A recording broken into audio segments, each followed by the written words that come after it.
Shalom semuanya.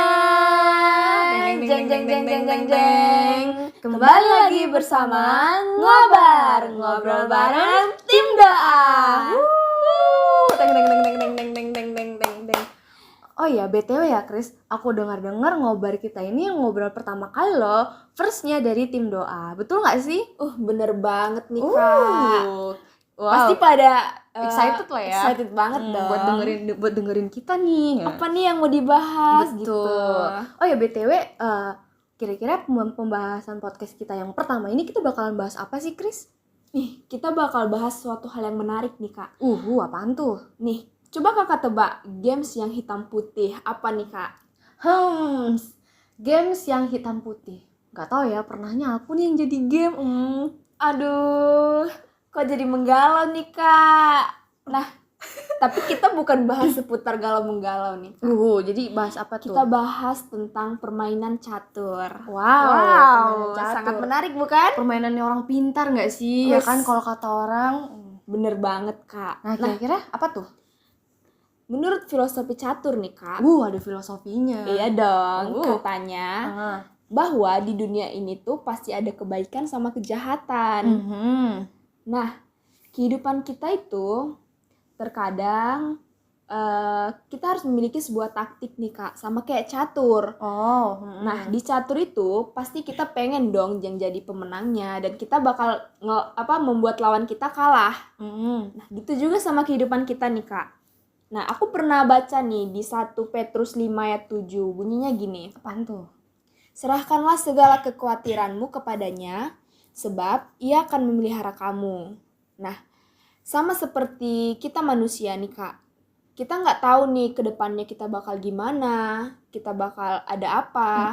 Nah, untuk itu kita perlu nih menyerahkan seluruh hidup kita sama Tuhan, biar Tuhan nih yang bekerja sama hidup kita. Gimana Kak? Wow, keren banget filosofinya, kayak real anak filsuf nih. Wow, keren banget. Oh ya, terkait tadi nih berbicara tentang kehidupan. Kira-kira gimana nih daily life-nya si Krishna nih, versi Krishna selama kehidupannya menempuh semester 4. Wow. Waduh. Gimana tuh? Boleh tuh ceritain gimana? Nih, kalau dari ceritaku nih ya Kak. Cepet banget nih sekarang udah di semester 4. Kemarin gara-gara si Covid ini Kak, kepotong nih masa kuliah aku. Waduh. Jadi di rumah terus, jadi pergi ke Jogja di semester 3 itu kayak udah beda banget gitu kan. Yang tadinya di rumah itu rebahan, terus apa-apa udah ada, terus disiapin, terus tiba nyampe di Jogja nih Kak, semua itu serba nggak ada. Jadi everything must be independent, alias harus mandiri. Bener independent banget. woman kah? Nggak juga sih Kak, terpaksa. Oke. Nah, keren deh. Gitu kayak belajar gimana kita untuk tahu sama diri kita apa yang bakal kita lakuin ke depan. Jadi kita yang mengatur diri kita gitu Kak. Nah, kalau Kakak sendiri nih, gimana nih masa-masa perkuliahannya? OMG. Kalau dari aku sih, aku lebih terkejut ya pribadi. Kayak tiba-tiba aku tidurnya tuh di semester 1. Bangun-bangun udah mau semester 7. Jadi kayak jinjak.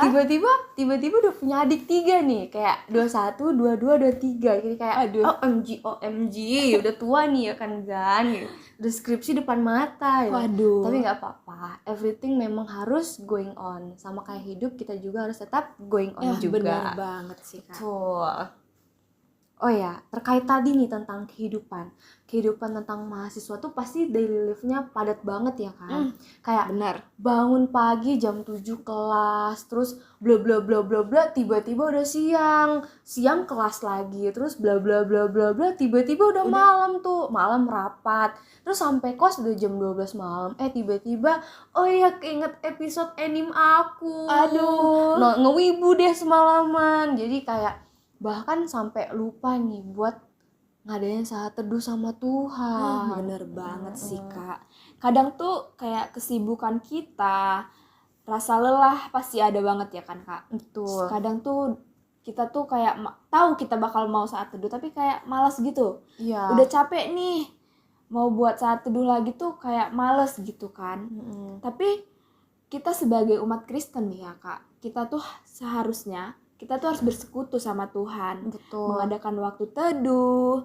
Nah, padahal kita nggak bisa nih ngelakuin apa-apa tuh dengan diri kita sendiri. Kita perlu Tuhan juga. Betul. Nah, karena kita udah kayak beberapa orang tuh menganggap kayak, oh, yang penting aku udah ngelakuin daily activity-ku aja nih, yang penting aku udah tanggung jawab sama kehidupan aku. Dan menurut aku itu udah bener kok, karena aku kan tanggung jawab sama hidupku. Padahal sebenarnya tuh belum tentu benar di mata Tuhan, tahu Chris.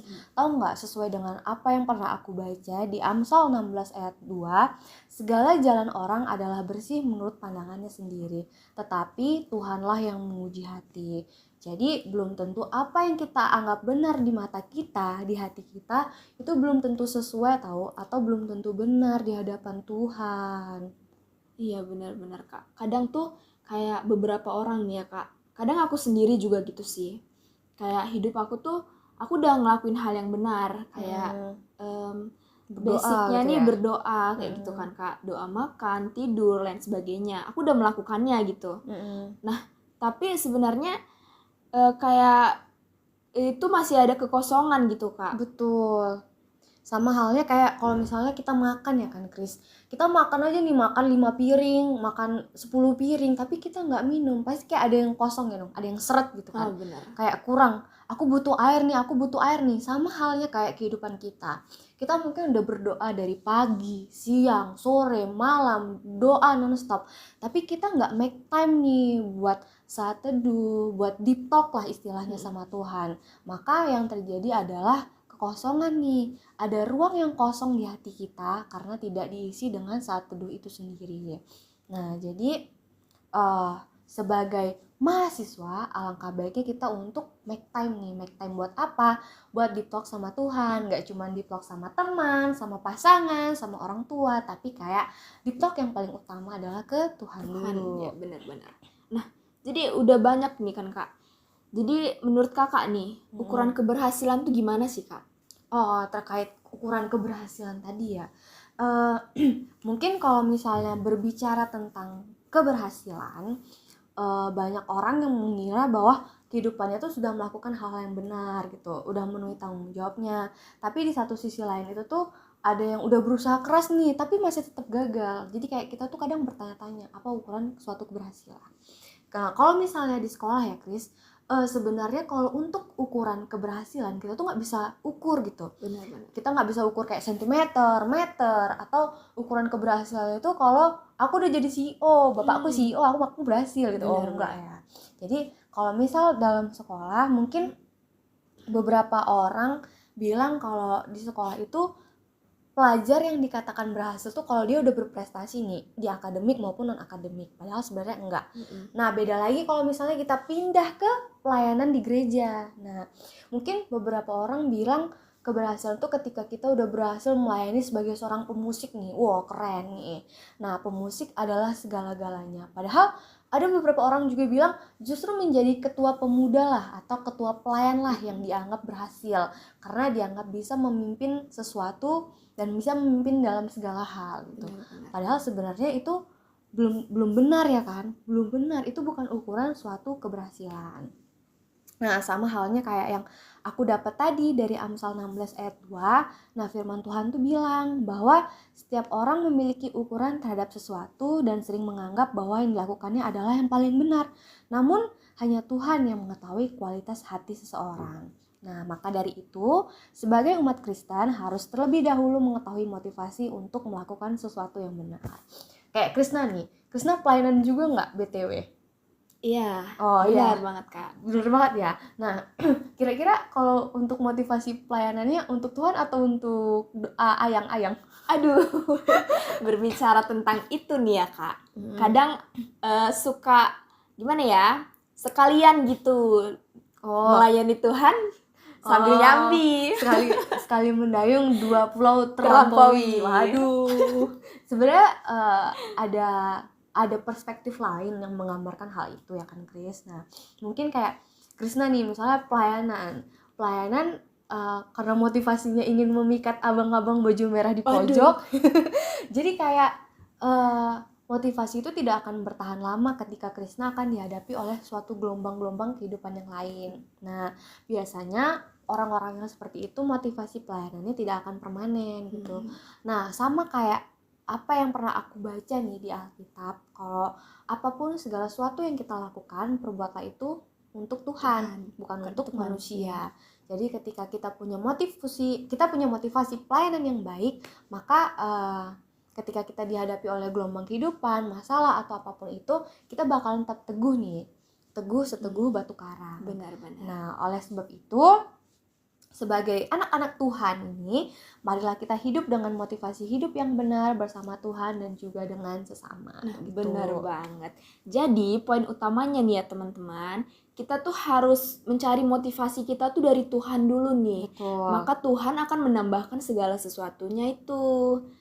Nah, kayak istilahnya bukan put sih, kayak take Jesus in first and then he will give you everything. Bener banget. Jadi ya, taruh Tuhan di posisi pertama, maka dia akan memberikan segalanya. Wah, keren. Mungkin aku percaya kayak buat teman-teman yang lagi pelayanan nih kali ini, kayak mungkin sering kali kayak dihadapi sesuatu yang bikin kita sulit, atau bahkan kayak yang lagi kuliah tapi nyambi pelayanan, kayak kuliahnya padat terus pelayanannya juga padat, mungkin kayak agak pusing lah, agak suatu yang crowded gitu lah. Benar. Tapi kita percaya bahwa ketika Tuhan bekerja bersama kita, everything is going better, everything is going flow, and biarlah Tuhan yang bekerja. Dan kita percaya bahwa Tuhan akan selalu memberkati dan akan menghargai sekecil apapun, sebesar apapun jerih payah yang kita berikan untuk Dia. Iya, benar banget. Tuh. Jadi kayak pelayanan kita buat Tuhan itu walaupun kita capek, tapi kita senang nih Kak. Senang. Karena apa? Karena Karena Tuhan yang Tuhan bayar yang segalanya. segalanya. Betul. Oke, jadi kita udah ngobrol banyak nih, Knin. Pasti kayak teman-teman pasti nungguin lagi nih, kehidupan berikutnya mana nih? Aduh, ditunggu. Pasti kayak kok cepet banget sih Kak Iya. podcastnya. Padahal masih mau curhat nih mah, ya Aduh. kan? Oke, Kita jadi masih ada podcast selanjutnya. betul, kehidupan part 2. Tentu aja dengan tema yang Berbeda. Oke, stay tune terus ya di Instagram UKM Kristen. Sampai ketemu di ngobar berikutnya. Ngobrol bareng tim doa. See you guys. Shalom. Have a nice day.